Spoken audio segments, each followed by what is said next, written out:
Theoria pragma praxis is not a slurry of ideals, but it is description of how engagement unfolds once attention is applied to a situation.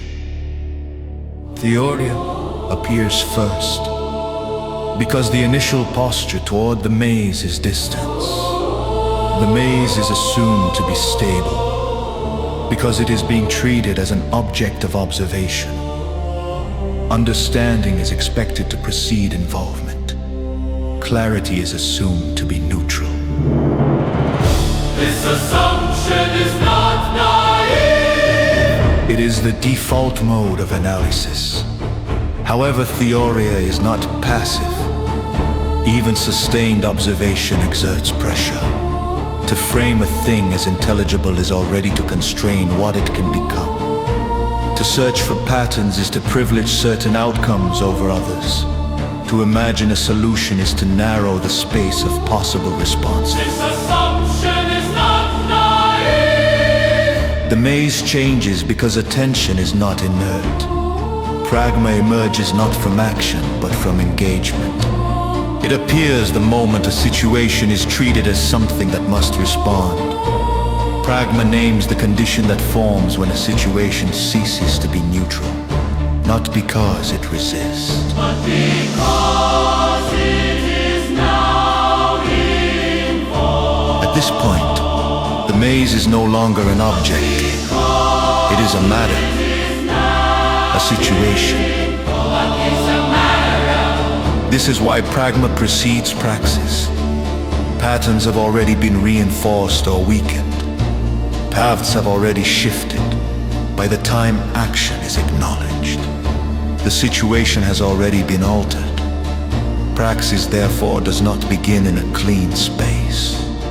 It begins inside conditions produced by prior engagement. Action becomes adjustment rather than execution. Movement becomes reactive rather than directed. This is where aporia becomes unavoidable. There is still movement. There is still change. But direction is no longer guaranteed by method. Aporia does not indicate ignorance. It indicates the collapse of passage. The structure is Daedalian, not because it deceives, rather because it is overdetermined.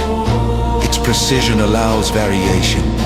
Its coherence exceeds the assumptions brought into it. The situation becomes heromorphic, not as a result of external judgment, as a consequence of sustained regard. The longer the situation is engaged, judgment becomes the only remaining faculty. It is not a better strategy. What is learned here is not technique. It is the limit of pattern itself. Phronesis is implied rather than named. It emerges only after patterns fail, because it cannot be applied in advance. After praxis continues without certainty, it demonstrates them. Praxis does not argue these points. The situation forms because engagement is never neutral. Action follows. Causes follow. Only after conditions have already shifted. Causes follow. The ordering is intentional. Theoria pragma praxis is not a slurry of ideals. It is description of how engagement unfolds. Once attention is applied to a situation, theoria appears first, because the initial posture toward the maze is distance. The maze is assumed to be stable, because it is being treated as an object of observation. Understanding is expected to precede involvement.